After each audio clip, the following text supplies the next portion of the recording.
Tonight on CBC Vancouver News. Burnaby rescue crews return home from Turkey. To show my appreciation that as a proud Canadian that they went and tried to rescue my brothers. The heroes' welcome and a reminder the crisis is still ongoing. Plus, 2 more people dead in a BC avalanche, how they became trapped and why the warnings are being amplified. And Olympic champions, World Cup contenders, but Canada's women's soccer players are fed up. It sends a signal to every girl, every woman, that no matter how much you try, no matter how much you accomplish, you're still not important enough. What's next in their fight to feel heard and compensated? This is CBC Vancouver News.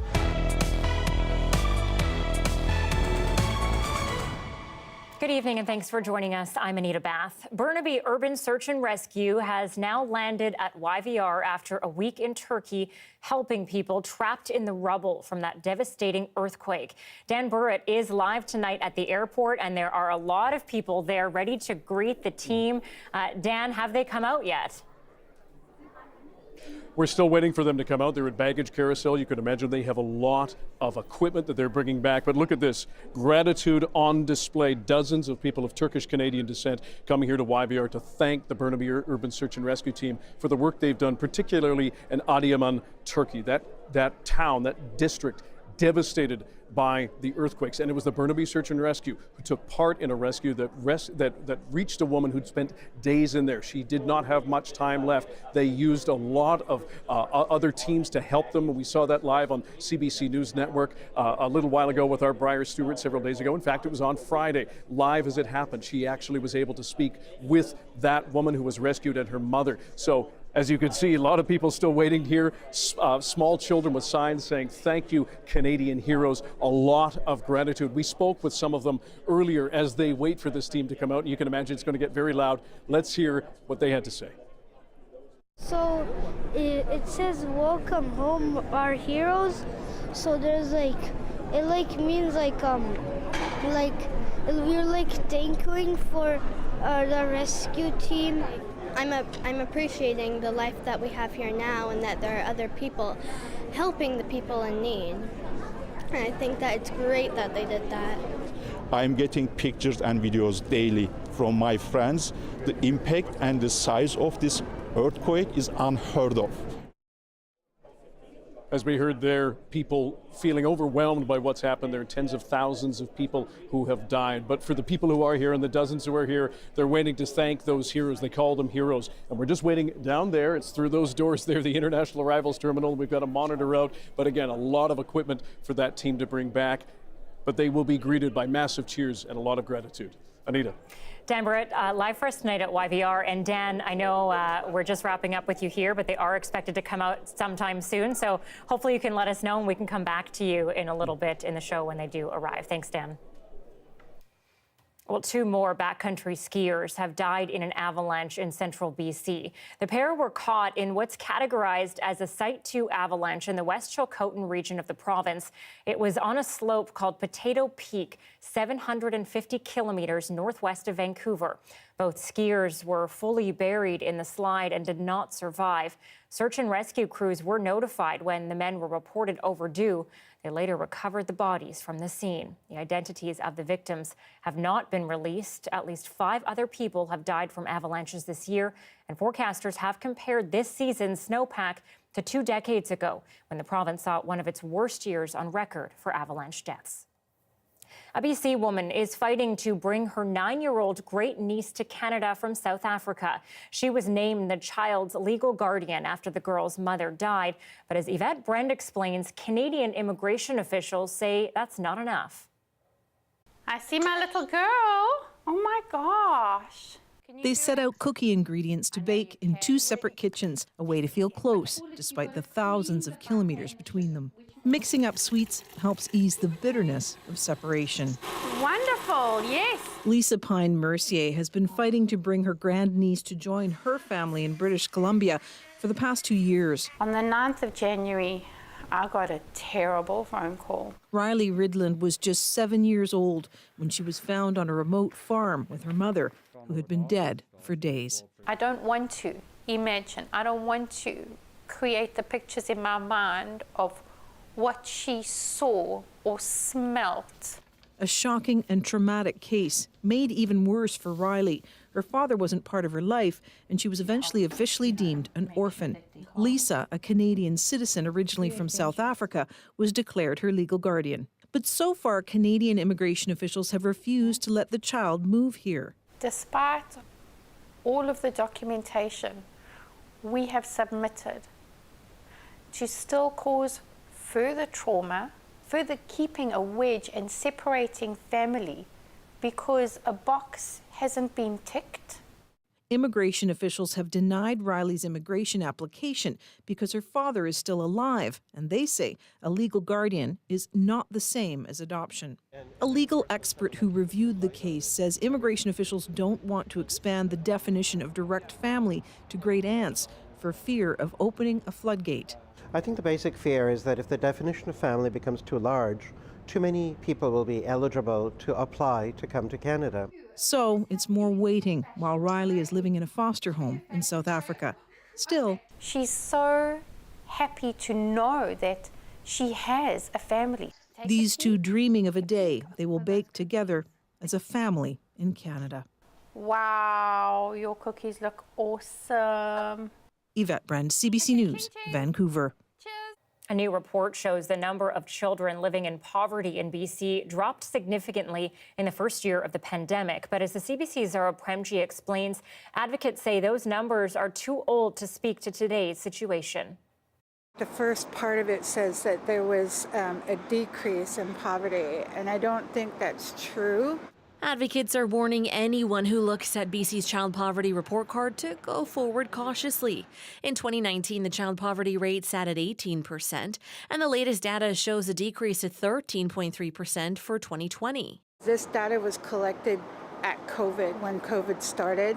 When COVID started, we had government supports at that time for everybody. But those government benefits have since ended. If you just took away the pandemic benefits that were in that year, it would have been 20% in BC, which was higher than 2019. So the trend was actually going up, but the additional money made a difference. First Call and Youth Advocacy Society created this latest report card using income and census data from Statistics Canada, which shows a single parent with a child is considered living in poverty if their income is just under $34,000.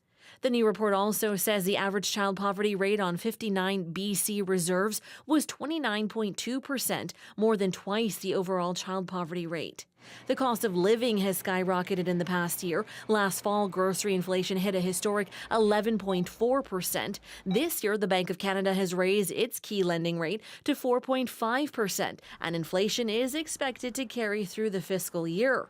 Brown says the province needs to help low-income families more than it already has. I've lived on the welfare system for a long time because I couldn't get a job. I couldn't get anything full-time because there was like my younger kids, we needed childcare. Our government has got our eyes wide open on this, and we'll be continuing to work with those on the front line to identify where we can help the most, where we can help families and people living in poverty with costs. Along with that, the 25 recommendations from the report call for an elimination of post-secondary tuition fees, universal maternity and paternity benefits, and so much more. And Brown says if the province wants to see the poverty rate continue to decline, the time to step in is now. We're going to be in deeper if we don't get the supports now. If we wait until the next report, then there's going to be even more people in trouble. Zara Premji, CBC News, Vancouver. Premier David Eby met with federal ministers to work on BC's bilateral agreement as part of a larger deal on healthcare funding. The federal ministers are on tour across Canada negotiating bilateral deals with provinces and territories. The BC government is looking for more support in areas like long-term care, home care, mental health, and addiction. Mayor Baines has the details. Happy Valentine's Day. All smiles at a Valentine's Day meeting on healthcare. The federal health minister and intergovernmental affairs minister met with Premier David Eby on BC's agreement this morning.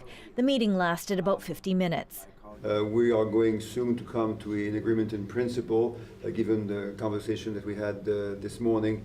Yesterday, the premiers announced they would be accepting the federal government's offer of increasing healthcare transfers to provinces to about 24%. Duclos says next they'll negotiate a bilateral agreement based on BC's priorities unique to the province. For British Columbia, it's about $600 million this year. It's about $330 million next year. And it kind of varies between $300 and $500 million over the next 5 years. Ottawa's federal healthcare funding plan includes new funding in 4 key areas, including family health services, healthcare workers, mental health and substance use, and modernizing the healthcare system. Where we're going to allocate those resources and commitments around providing data and sharing data with the federal government. BC's healthcare system is under strain from the pandemic, coupled with a shortage of family doctors. This political scientist says there's a sense of urgency to come up with a deal. I think there's a certainty with regard to budgets. That's one piece of the puzzle. But the other, I think, is just, particularly for the federal government, this has been a thorn in their side, and they really want to put the issue to bed. BC is also looking for federal help to ease the immigration pathway for healthcare workers to come to BC and national recognition of credentials. Mira Baines, CBC News, Victoria. Well, Metro Vancouver mayors are pushing hard, asking for more money to grow the region's transit system. They say it's needed for future projects, but also to stem losses from decreased ridership. Justin McElroy joins us live now to break this all down. Justin, what is the ask? Oh, quite a bit of money, Anita. In total, they're looking for $20 billion over the next year for a number of big projects. But in the short term, they're looking for $500 million from the federal and provincial governments. And a big reason for that is simply less people have been using TransLink and transit services over the past 3 years due to the pandemic. Now, ridership is up to about 85 to 90% of what it was pre-pandemic, but that leaves a loss in revenues. In addition, TransLink is funded partly by the gas tax. And as more and more people are using electric vehicles, that also creates a funding gap. So several mayors had a press conference this morning putting forward that ask and saying that there would be serious consequences if higher levels of government don't step up. TransLink is at capacity and is struggling to grow. We are at a crossroads. Either we begin to plan for the future with the support of senior governments, or we will be forced to do what so many other cities are doing by robbing Peter to pay Paul. And that shifts frozen service levels between growing demands. And that could mean higher fares. It could mean a whole lot of things. Of course, brinkmanship between different levels of government asking for more money is something everyone is used to. But this is going to be a big issue for TransLink over the next couple of years until they can get a better financial plan in place. Okay, so I'm sure everyone's wondering what exactly some of these new projects would be. Yeah, and over the past couple of years, all the mayors have met several times to put their priorities in order of what they want. And there's lots of them, including lots of buses. But some of the bigger ones that people will be wondering, if we take a look at this graphic of new lines or rapid transit things that would come to the region. One is the UBC line, the extension of the Millennium line. That's further down on the list, though, than two other things. One, an SFU to gondola to SFU, I should say. And then as well, that fixed link to the North Shore going from West Vancouver to North Vancouver, across the Second Narrows, and then down to Metrotown. So none of the money for any of these is in place at this moment. It's a big wish list, and that big wish list means that the federal and provincial governments will ultimately have a decision to make whether to listen to some of those demands from mayors or not, and see what the consequences might be for TransLink's future plans. Justin McElroy, live tonight. Thank you. Thanks, Anita. People came together this morning to remember murdered and missing Indigenous women and girls, specifically those lost on the downtown east side. We're here! We're here! The Women's Memorial March is held every year on February 14th and dates back to 1992 in response to a woman's death in the neighborhood. Led by Indigenous women, the march highlights the vulnerabilities of Indigenous women, girls, Two-Spirit, and trans people, as well as the support that is needed to help. When somebody is reported missing, for the RCMP or the city police, whatever jurisdiction they have, to start looking, to take things serious. Oh, missing 24 hours. In 24 hours, that woman could be miles and miles away or already gone. The route traveled through the downtown east side, honoring women at the locations where they were last seen or where their bodies were found. Well, Surrey City Council is officially supporting the protection of a piece of farmland slated for industrial development. Some call the parcel the most fertile soil in the province and say it's key in helping to feed people in Western Canada. But the property is federally owned. So how much does Surrey's support really help? Theoretically, the City of Surrey doesn't actually have a decision. It's entirely up to the ALC. The City of Surrey, they can support or deny the application, but it's not up to them. However, they are very well placed to say, well, look, this actually harms our interests. 70,000 people have signed a petition in support of Surrey's move. The Heppel family has farmed the 220 acres for decades, but the proposal also includes another 80 acres that is currently treed. People are looking and seeing at the future, hey, we should be able to sustain and grow our own food. And this piece of land that our community has come together to protect is a large piece of the puzzle. The report to Surrey Council indicates that the city's farms produce more than $167 million in sales and supply more than 3,000 jobs. It also says, though, removing these lands from industrial development could cost the city millions in tax revenue. The Katzie First Nation is against the change and says moving the parcel into the ALR would impede on its ability to make a land title claim.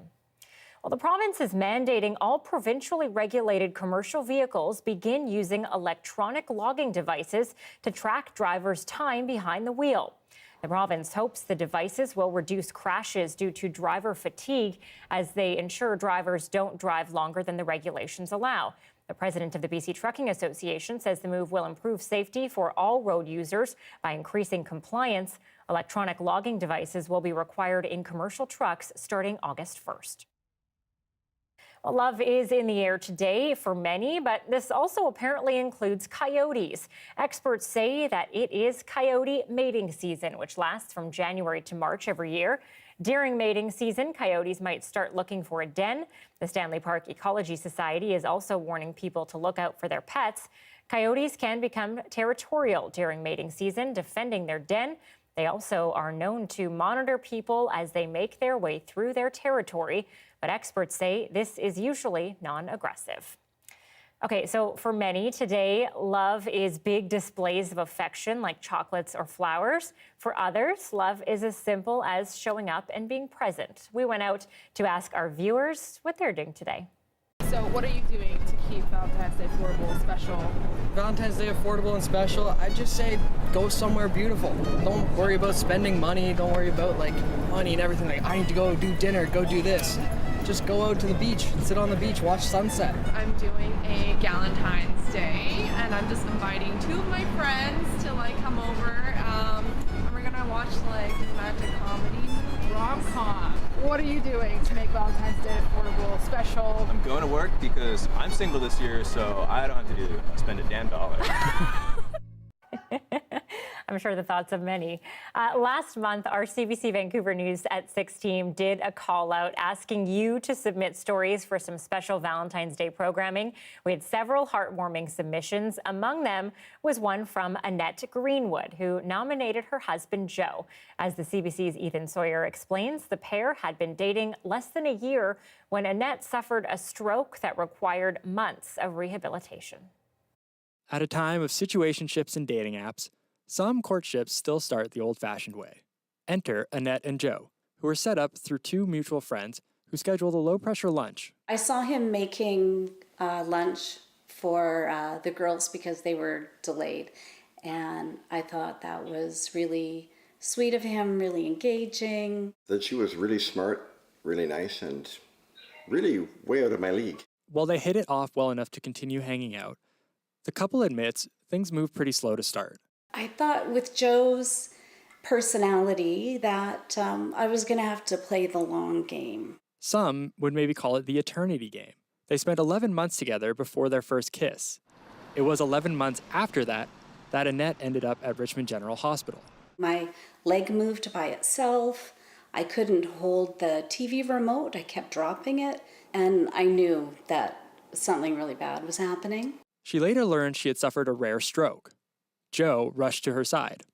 It was a really tough drive.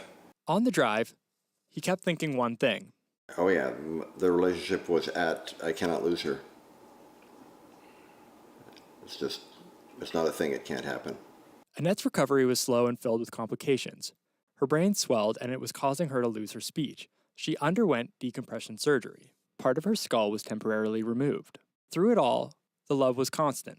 Joe would take me around. I couldn't drive at that time, so he was my chauffeur. Anywhere I needed to go, wanted to go, he would take me. And when we were out, he was always watching the ground for rocks or holes or stepping over curbs. The experience confirmed what the couple already knew.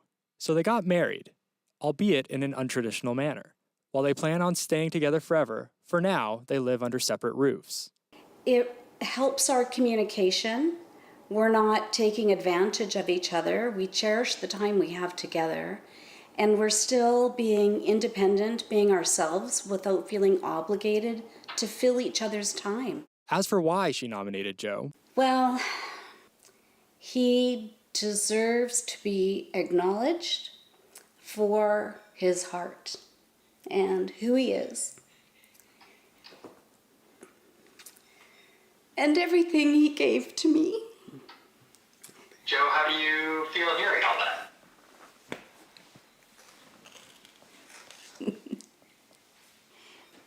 Shy.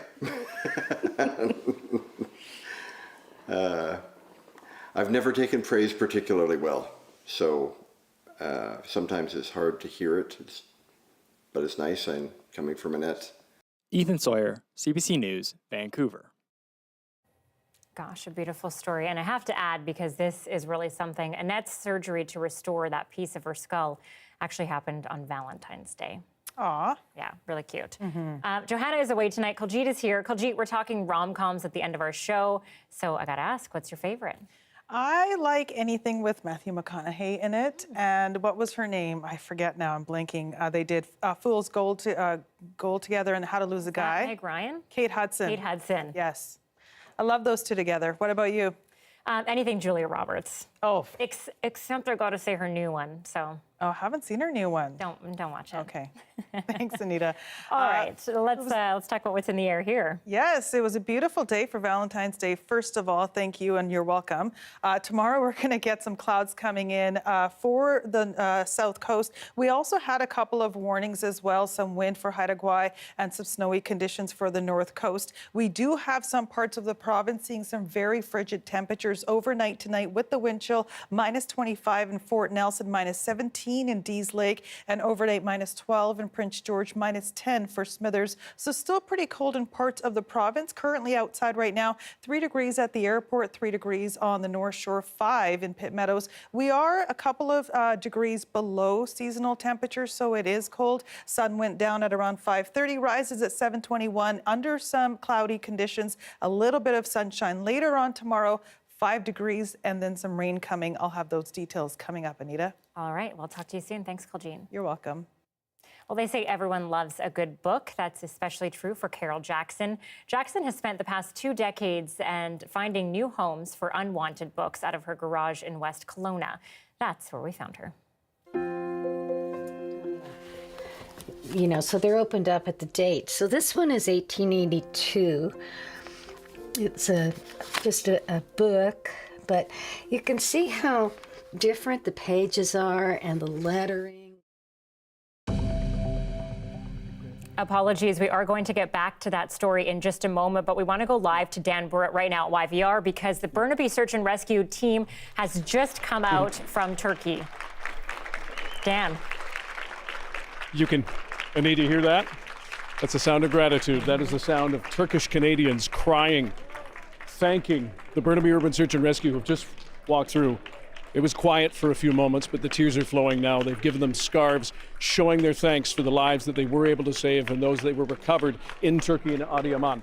We're going to try and get a little bit closer here. You can see some of the hugs through here. We're going to just go through here for a moment, if you'll follow me.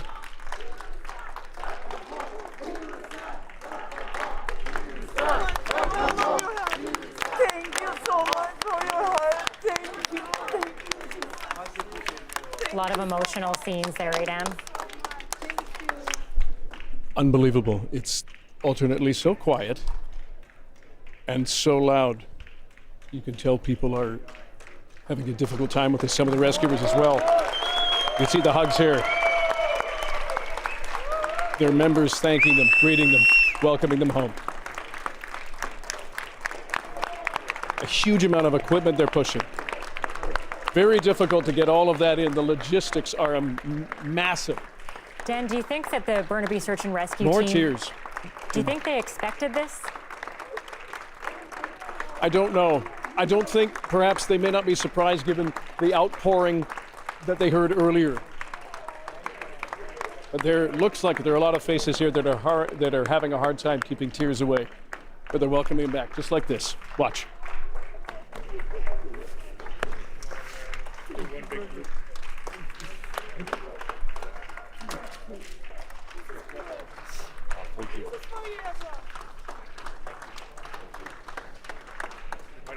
You can imagine what this team saw, the difficult things they had to do,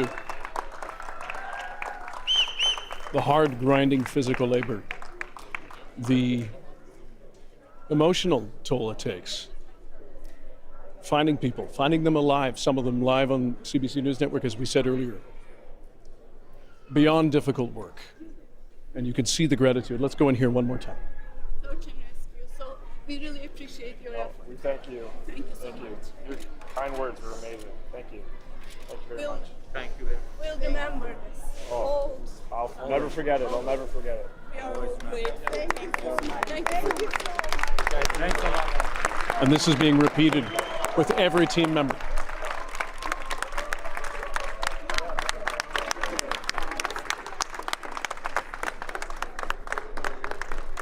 You can imagine how tired they might be, having to haul all that equipment around, the emotional, physical toll. Hopefully this is brightening their spirits. They can see it here. Shaking hands. We'll get out of the way again.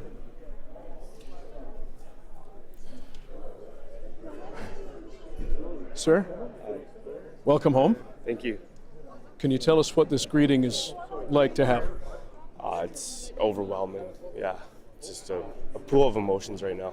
Yeah. Appreciate your time. Thank you. Thank you. Sorry, can I ask you a question?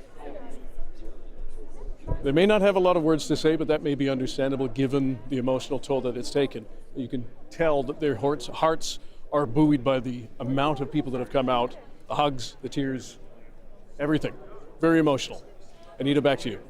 Extremely emotional. And for those of you, joining us halfway through that is the Burnaby Urban Search and Rescue Team coming home from their journey to Turkey, where they helped save people trapped under the rubble.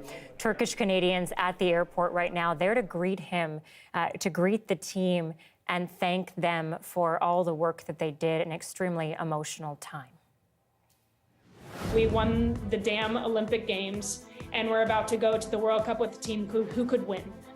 Coming up, the Canadian women's soccer team back on the field, but players say they've been brought back against their will.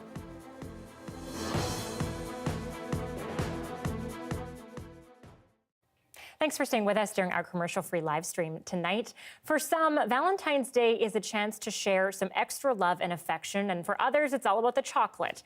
In St. John's, grade 2 students were asked what today means to them. Here are some of their responses.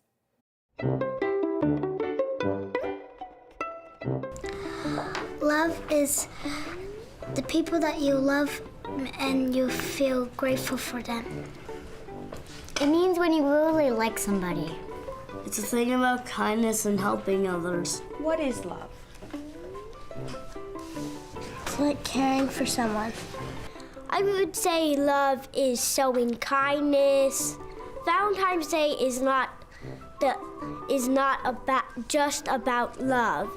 It's about showing kindness. Love is a thing where you spread joy and laughter, and you always give somebody a high five or a hug and make them and fill their bucket. Love is when you love somebody like your best friend or your friend. Love is just for caring, and it's not about loving things. My family. My teacher. My sisters. My family and friends. My Nan and Pop. My mom and dad. My everyone. Mostly everyone.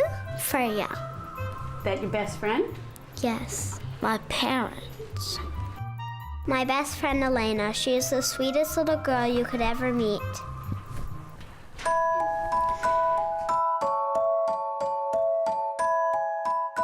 Saying compliments? By giving a smile on their face. By helping them and being kind to others. Care for them. By giving them a compliment. Being kind, helping them. I give them cards and you say nice things to them. Just saying to them, I love them. I show her with words, I show her with playing with her, and I show her that I'm her best friend. Sharing gifts to my favorite people. Chocolates, Valentine cards, mostly flowers. Eating chocolate. No, me too. I just like Valentine's Day because it's how you show kindness, and if you are scared to say that you like someone, you can do it on Valentine's Day.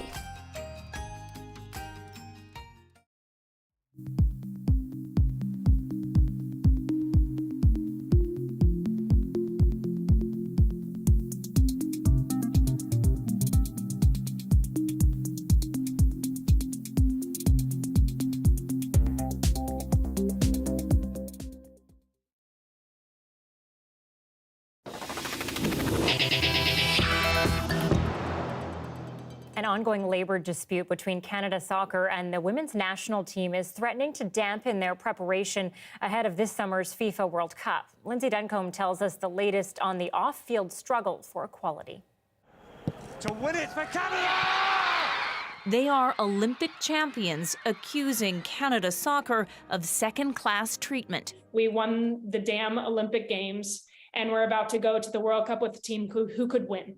Canada's national women's team so fed up it refused to play at a key tournament in Florida this week, only relenting when Canada Soccer threatened legal action. Like we've all said, we'll be playing these games in protest. The women say they've seen their training cut, number of players and coaching staff reduced. They want the same opportunities as the men's team received ahead of their World Cup. Canada Soccer said in a statement it is committed to a collective agreement that delivers real change and pay equity, admitting more work needs to be done. Sponsors are watching. GE Appliances Canada said today it's taking the women's statements extremely seriously. Allstate Canada says it's trying to better understand what's going on. Ottawa is weighing in too. We're going to speak with the women's team soon, and we're expecting to have discussions with them and see how we can help. At the heart of the dispute, a business arrangement Canada Soccer made in 2018, contracting out a decade's worth of sponsorship and broadcasting deals to a private company linked to a professional men's league. The stock of both teams has obviously gone up dramatically since 2018, and I'm not sure Canada Soccer fully understood the potential revenue that they were giving up when they signed this deal 5 years ago. They played well. For those who've been in the game for decades, it's discouraging. I really think it sends a signal to every girl, every woman, that no matter how much you try, no matter how much you accomplish, you're still not important enough. Gold medals, it seems, don't easily translate into cold, hard cash. Lindsay Duncombe, CBC News, Vancouver. And for more on this, we're joined live by Dahara September. She is the founder and head coach of Venus Football Club, a female soccer academy in Vancouver. Dahara, you just heard their comments about what this says to young girls. What are you hearing from girls in your club? Are they discouraged by this? They're saying, the same things of echoing what the national team players are saying. And that is when are we going to get the same amount of funding? Enough is enough. We've been saying the same thing for a very long time. So when is it going to happen? What exactly is it that the women's team wants and should get, in your opinion? In my opinion, the access to training and facilities, the same that the men did for the World Cup. I think that it's very important for them to be set up for success. And when you're having to cut training sessions or cut back on players, or not, or can't, or not setting up friendly games before a World Cup, it's not setting us up for success. No, not setting up for success, yet the women's team has been so successful, bringing home more accolades than the men's team has. But what do you say to people? Because this is often the argument that women's teams don't fill stadiums. What do you say to those people? We can. We definitely can. We definitely need the marketing for it, and the opportunity to fill these stadiums. So as an example, I just read that a game was moved to a bigger stadium for the very first game for the World Cup. So that's given us an opportunity as women athletes to fill stadiums. So number one, we need more marketing so that people know that it's going on, and then have the opportunity to have these stadiums to fill. 100%, we can fill them. Yeah, I remember being at BC Place for the Women's World Cup, and the energy in there was incredible.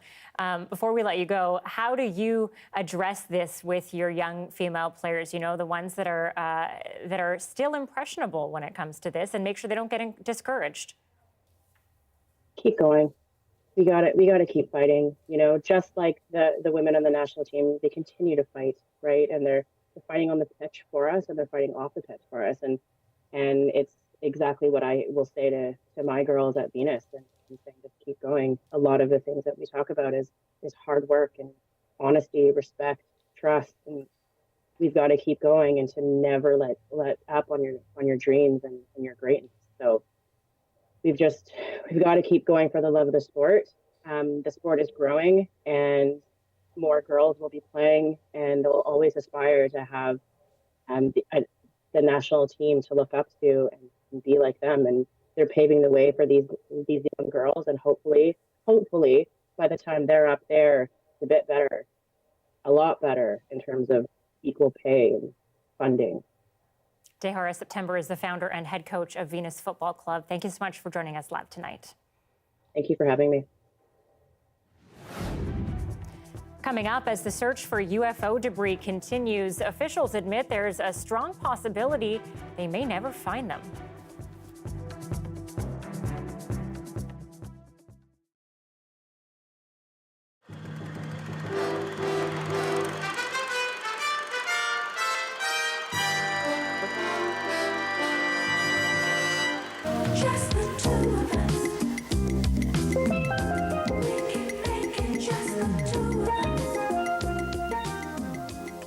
First time you met?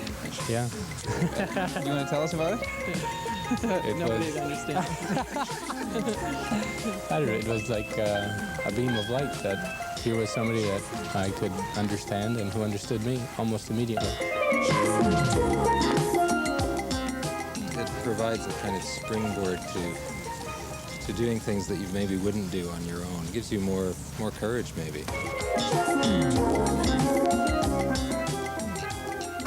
You're not alone. Have somebody else there with you. People that are live with somebody else live longer, and I can see why, because they're not alone. Being alone's terrible. Now, what is it about being a couple that's better than being single? I really like having somebody to hang out with and somebody to share things with, and you get to taste twice as many things on the menu, you know? It's like that. And what is it you like about him? Oh, that is so difficult. Just his personality. He's always happy and easygoing and good father, wonderful husband. Do you want to hear any more? No, that's fine. That's enough. Just the two of us. 15 years. That's a long time by today's standards. What's the secret? Just trusting each other, getting along, Giving up once in a while. Don't always think it's all one-way street. Oh, so you give in? Give in. I think just to be able to see the humor in situations that can carry you through a lot of bad times. Not to take things too seriously, because there's not too many things that are really, really that bad. Just the two of us. We can make it just the two of us. Just the two of us.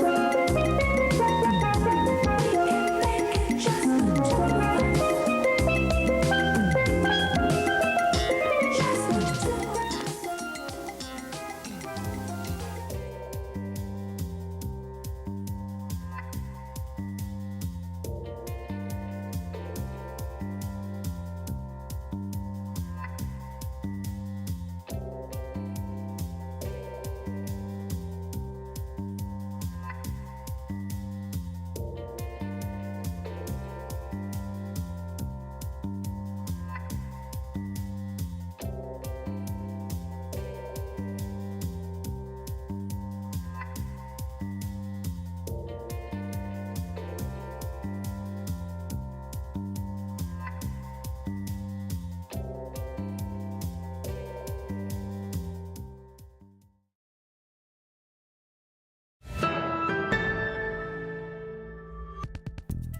As the search continues for those unidentified objects shot down over Canada and the U.S., more details are trickling out about the objects themselves and what it took to down them.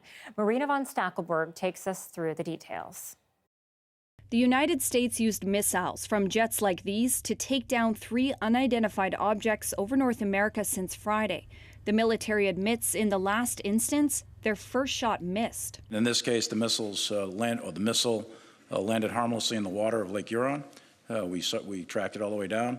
Unlike a spy balloon from China shot down just a little over a week ago off the Carolina coast, the White House now calls the latest 3 objects benign. We do want to make sure that the American people understand that there's no need to panic.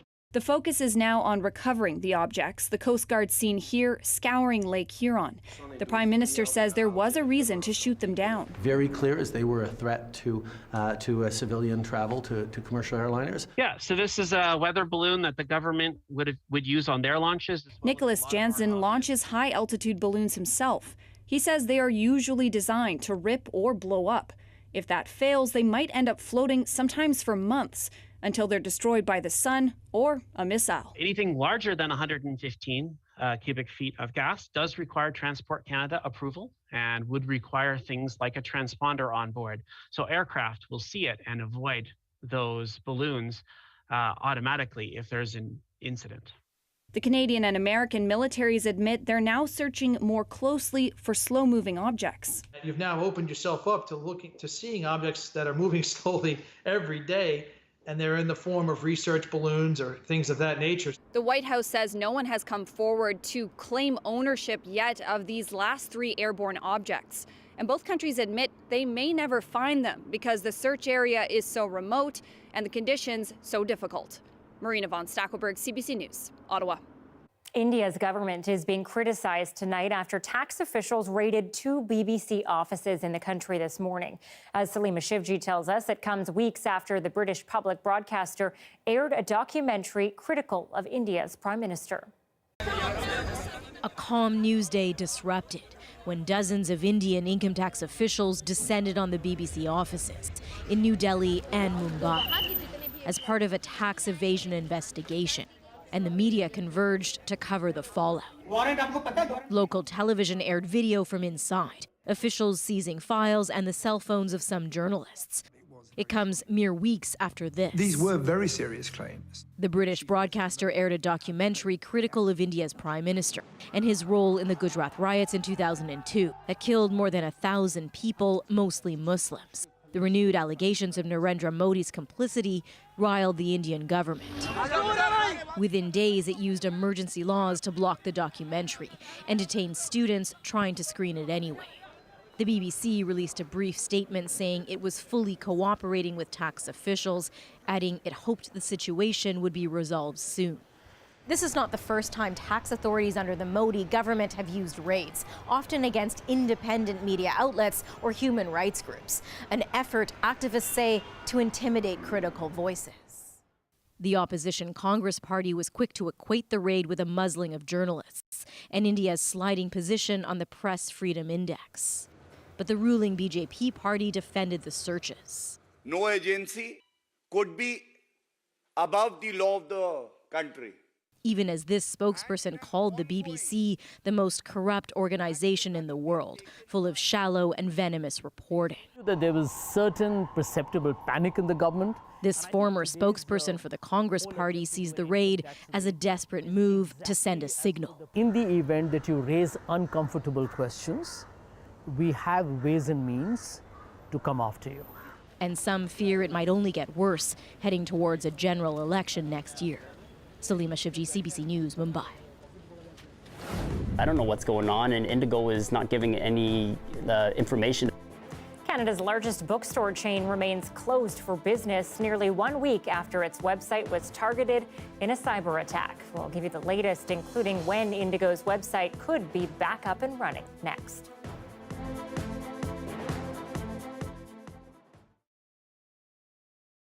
My dearest, you came to my life as a breath of fresh air when I was just about giving up on love. Every time I talk to you, it's a constant reminder why I fell in love with you in the first place.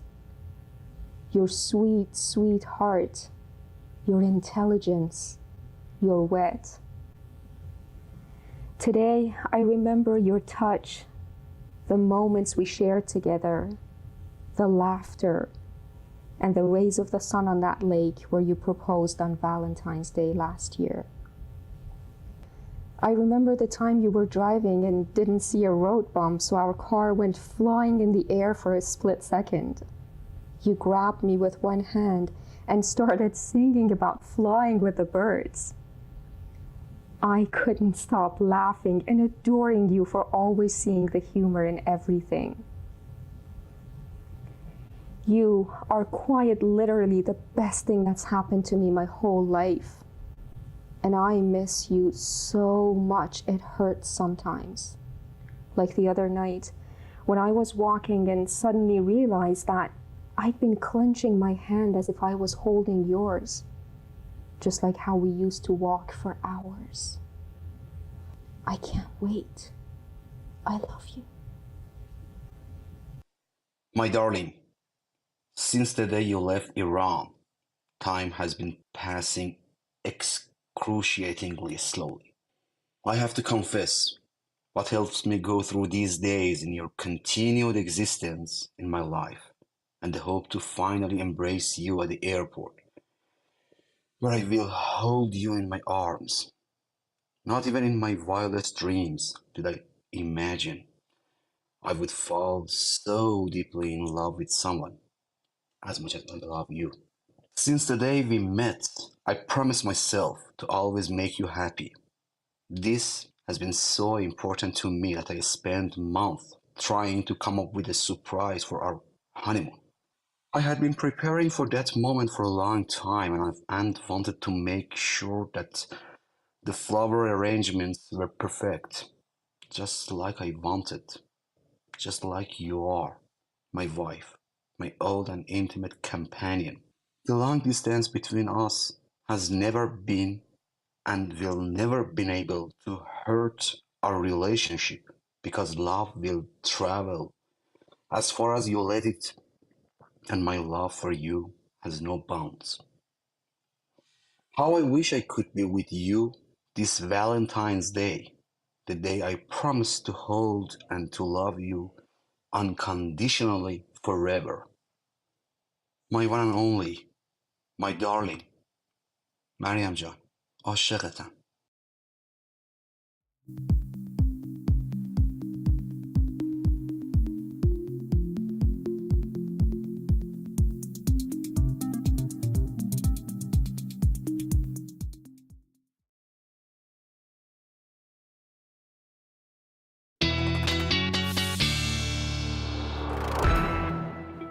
Kuljeet Kaila is here for another look at the weather. It was a beautiful day today. No rain for people trying to get out on those Valentine's Day dates, eh?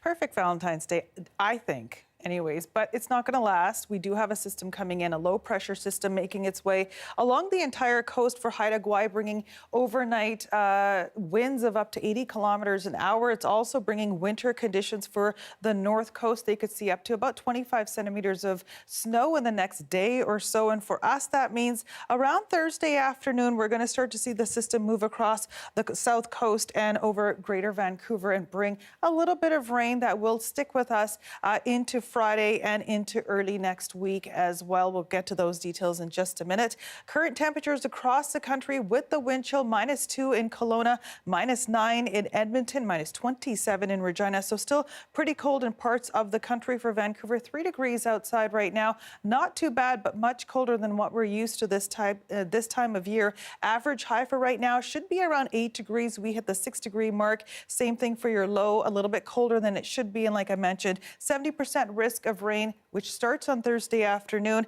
The humidity today was quite high as well, 68%. So still lots of moisture in the air. For tomorrow, we're going to see wet conditions with a bit of snow for Dease Lake, -3 up there. Some snow forecasted for Prince George as well, -5. 5 degrees for Prince Rupert under rainy conditions. A bit of snow as well for Williams Lake. Some sunshine for Kelowna, 3 degrees there, and some sunshine for Victoria tomorrow as well. And decent temperatures holding steady at around 6 degrees.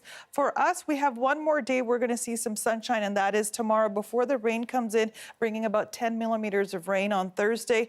40% chance of rain will take us into the weekend under cloudy conditions up until about Sunday when the sun starts to peak later in the evening. And for Monday as well, we'll get a little bit of sunshine before the rain comes back for Tuesday. 70% risk of rain for Tuesday. Anita?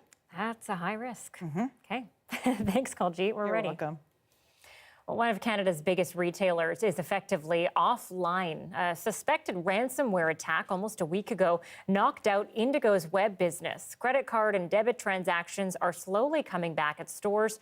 As Sophia Harris explains, experts say these types of cyber attacks are easy to execute. The popular carnival game is now available to play at home. Gabe Lee is still waiting for the game he ordered from Indigo as a Valentine's Day surprise for his girlfriend. It's pretty disappointing. I kind of hoped that it would arrive for my girlfriend and I to play. Lee keeps checking his order status. Each time, he's directed to a notice saying Indigo has experienced a cybersecurity incident, which it's still investigating. I don't know what's going on, and Indigo is not giving any information about what happened or what they're trying to do to resolve it. The incident began nearly a week ago when Indigo's website and electronic payment systems crashed. In-store purchases are back to normal, but its online store is still down. I believe it might be a ransomware attack because it's a large-scale attack that has taken many days to recover. Ransomware is malicious software used by cyber criminals to lock files until the owner pays a ransom, sometimes millions of dollars. It has become one of the most popular types of cybercrime. According to a 2021 survey, 11% of Canadian businesses hit with a cybersecurity incident were impacted by ransomware. It is too easy to do from home. Like it's such an easy way for a hacker to figure out how to crack a system. And we have things like artificial intelligence now that will actually write ransomware for you. Paying ransom to cyber criminals can get costly, but so can running a business without a working website. It's going to have an impact on their sales and reputation because consumers are really focused on the reliability of the site, and if they can't go on and surf it, guess what? They're not going to come back. Experts say companies need to beef up their security systems because hackers are always hunting for new targets. Sophia Harris, CBC News, Vancouver. We've all seen them, a guy chasing a girl through an airport. They fall in love. Coming up after the break, we find out what it takes to script a romantic comedy.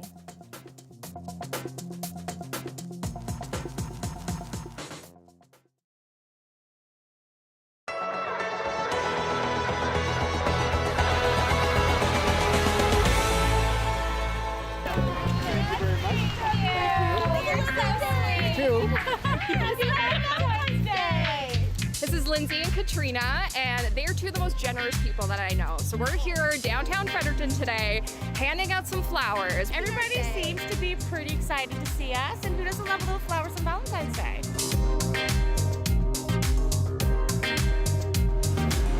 Valentine pizza.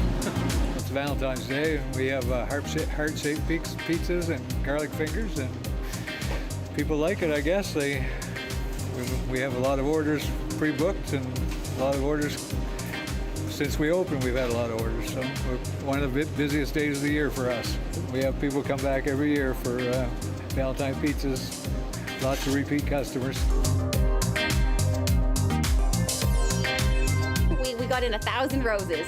I think there's less than half a bucket left. It's our second busiest holiday. Mother's Day is the Super Bowl of flowers, and Valentine's Day is sort of runner-up to that. It's always a bit of a balance. We've got the pre-order crowd and then the walk-in crowd. So we probably get 300 or 400 orders ahead of time that we have to have ready to go, labeled to send it on the road or have in the cooler for people to pick up. And then so far today, we probably sold a couple hundred different orders for different people walking in looking for different things. So just all kinds. They come in desperate and they leave calm and chill. The vibes in here are good. This is our first year in this big, comfortable location. So in prior years, we haven't really been able to serve the last minute walking crowd, but now we have plenty of room. So no one's leaving empty-handed, and I think everyone is finding what they came for. She's always happy whenever I come home with anything from here. So just thought I'd show a little appreciation. And flowers, my partner loves, so what better way than to support a local business and then also give somebody that you love something that they love. I'm here to get flowers for my wife, so looking forward to it. She's looking forward to it. So we've only been married for 4 months, but even still, when we were dating, always flowers and everything on Valentine's Day. I mean, it's Valentine's Day. Happy Valentine's Day. I'm picking up flowers for my girlfriend. I really wanted to go out this year, get a nice bouquet going, and make it a special day. I ordered these maybe 2 weeks ago because this year I'm trying to really nail it, you know what I mean? So every now and then you gotta get flowers for your girlfriend. You just gotta surprise her with it.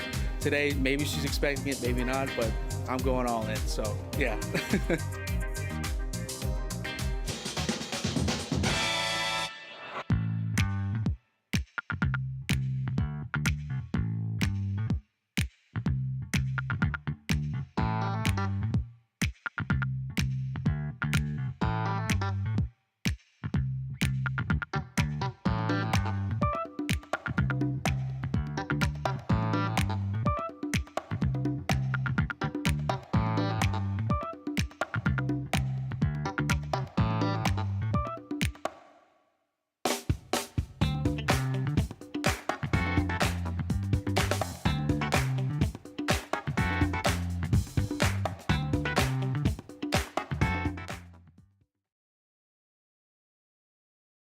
Land Back is a CBC original podcast where we uncover land theft in Canada and look at how Indigenous people are taking it all back.